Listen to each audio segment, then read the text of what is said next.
Well, this just in, we have a statement from President Joe Biden on Hunter Biden's guilty verdict. Of course, that's his son. Here he is. As I said last week, I am the president, but I am also a dad. Jill and I love our son, and we are so proud of the man he is today. So many families who have had loved ones battle addiction understand the feeling of pride, seeing someone you love come out on the other side and be so strong and resilient in recovery. As I also said last week, I will accept the outcome of this case and will continue to respect the judicial process as Hunter considers an appeal. Jill and I will always be there for Hunter and the rest of our family with our love and support. Nothing will ever change that. You know, Judge Jeanine, it is a big moment, I can imagine, personally, for the president. I immediately remembered a Politico article, Biden aides worry about psychological torment as Hunter heads for trial. They said, these are the sources to Politico, Biden has expressed fears about the possibility that his son will serve prison time. One advisor said he worries about Hunter every single day from the moment he wakes up to the moment he goes to sleep.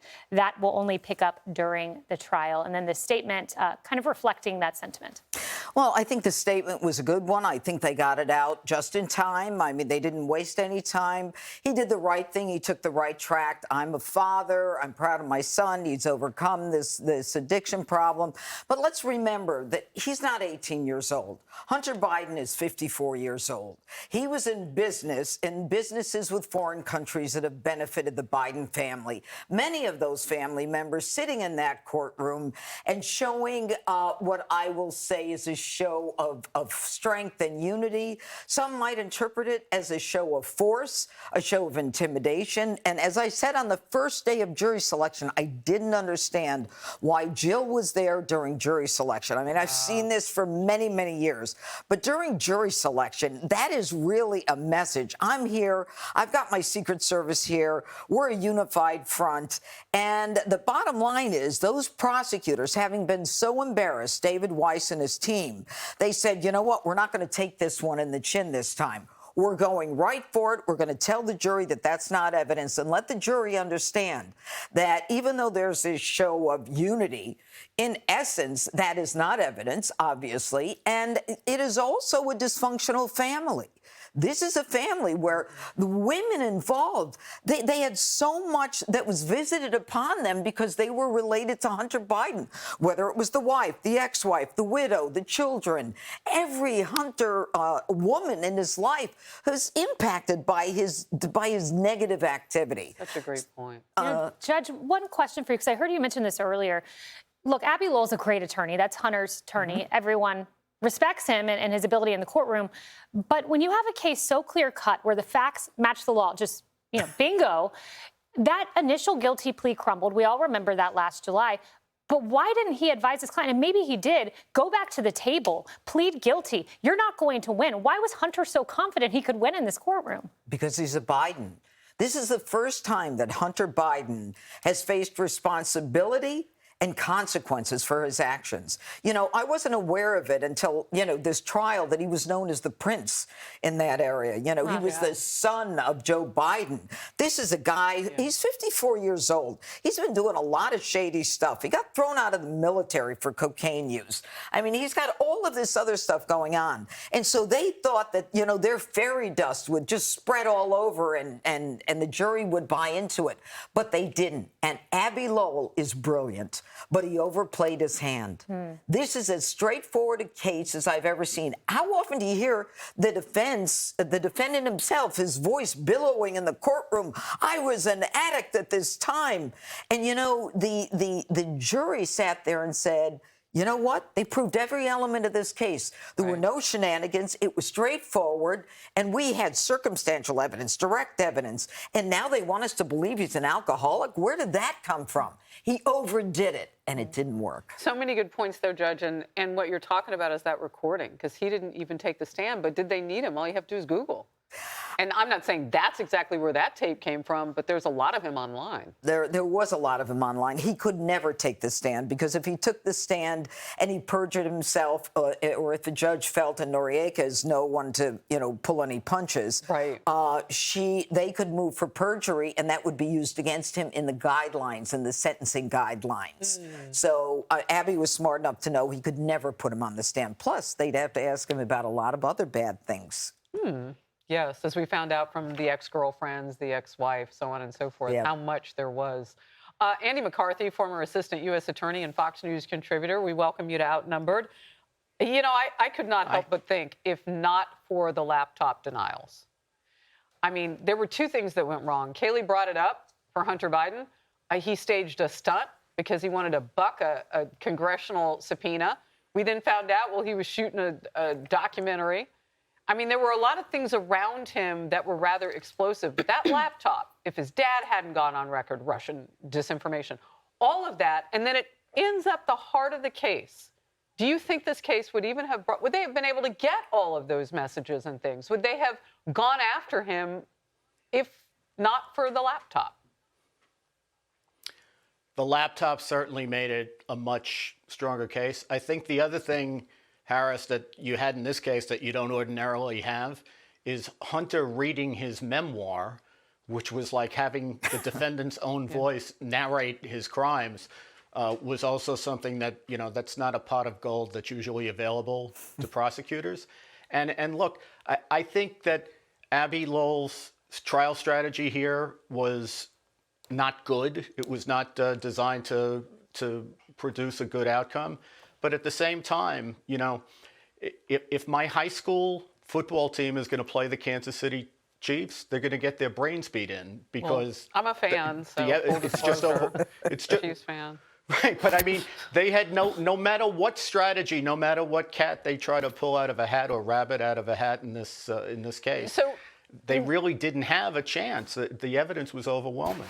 What rabbits are in hats going forward to this tax fraud trial? Because if this was an easy guilty on all three counts against Hunter Biden, I mean, the receipts in that one, and it was during the time that there are questions about his dealings with foreign entities, his data's on some of the phone calls, so on and so forth.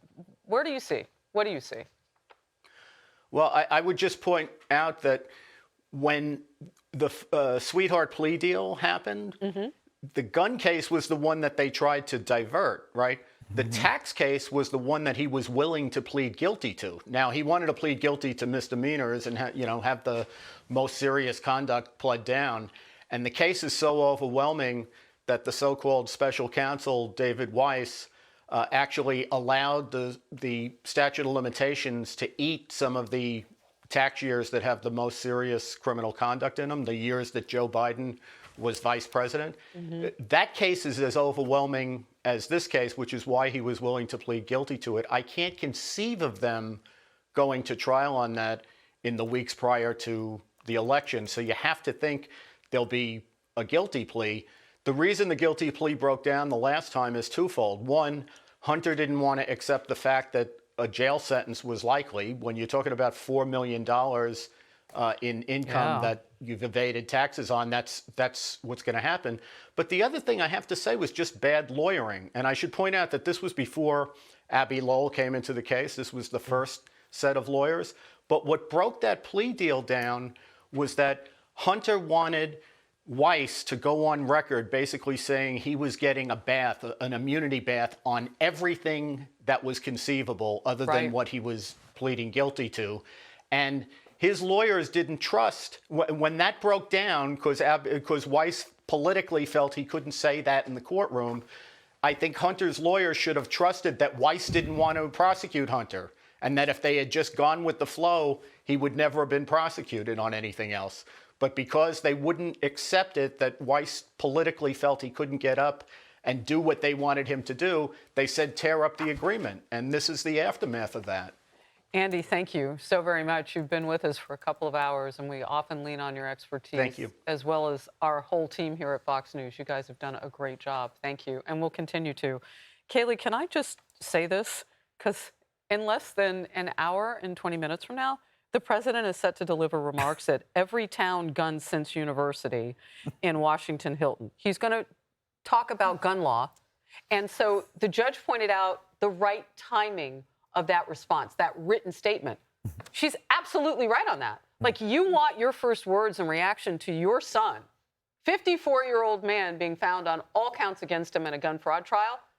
You want those first words out there long before you have to stand up before a gun law audience and talk about anything. Yeah, let me quote you a Politico headline from about a year ago. Could Hunter Biden be the next poster child for Second Amendment rights? The great irony that Joe Biden today is arguing for forcefully enforcing the Second Amendment, a stringent view of it, and his son will be arguing the opposite in a court of law based on the Bruin Supreme Court opinion, a 6-3 decision, which could absolve him in time. Constitutionally, he may be on firm footing here. This sentence could go away. We'll see on appeal. But the tension between a father and a son on two separate sides of an issue that's ideological, it's going to be interesting to watch. That's fascinating.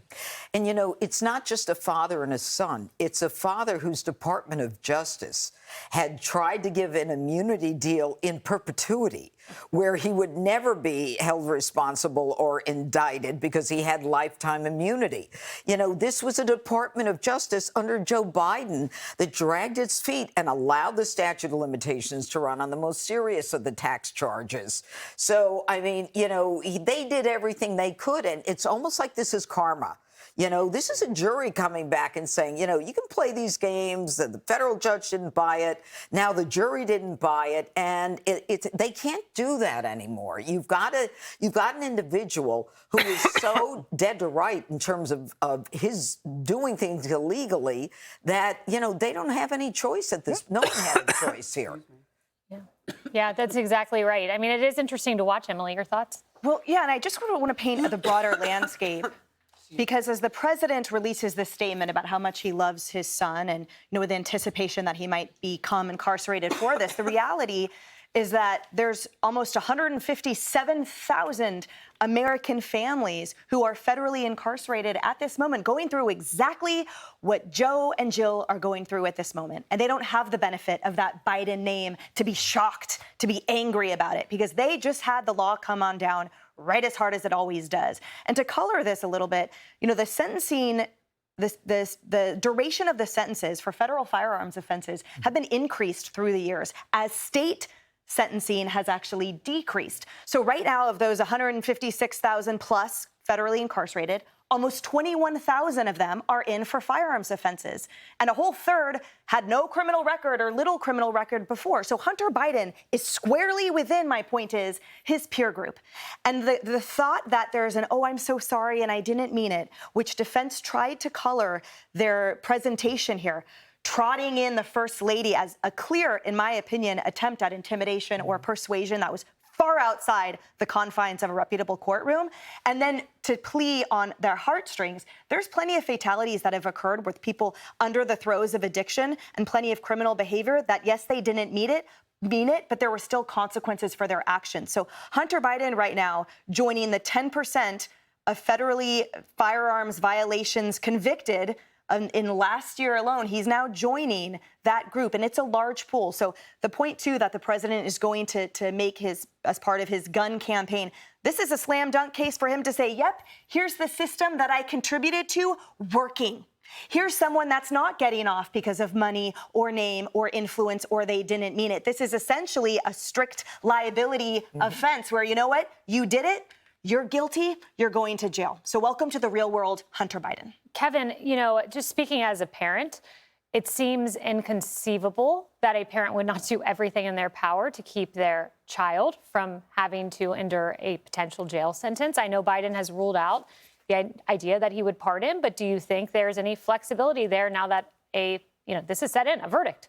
Well, he's been very clear, and of course he said that again overseas in Normandy with that interview with David Mayer, where he doubled down on saying that he will not pardon his son. And I think to Emily's point, that's why this statement, and to the judge's point too, was so important, that the president respects the judicial process and understands and affirms this outcome. And I think that's hopefully a step in the right direction of hopefully getting this country back on board with respecting the judicial process that has been under attack for the last number of years, where we've called into question the power of a jury deliberation and a jury deciding of our peers. So hopefully that will be one good outcome. Now this afternoon, there's an event at, as you rightly say, point out, at the White House that calls into question some of the things that we can do on the margins. We passed a bipartisan gun legislation back a year and a half ago with John Cornyn, supported by the president, trying to double down on some of the good things of that element. But certainly there's a split screen going on with today's outcome. And as you're looking at this split screen before you, you can see Abby Lowell. He's the attorney for Hunter Biden. He just walked out of the courtroom. You can catch a glimpse of him there. Hey everyone, I'm Emily Campagno. Catch me and my co-hosts Harris Faulkner and Kayleigh McEnany on Outnumbered every weekday at 12 p.m. Eastern, or set your DVR. Also, don't forget to subscribe to the Fox News YouTube page for daily highlights.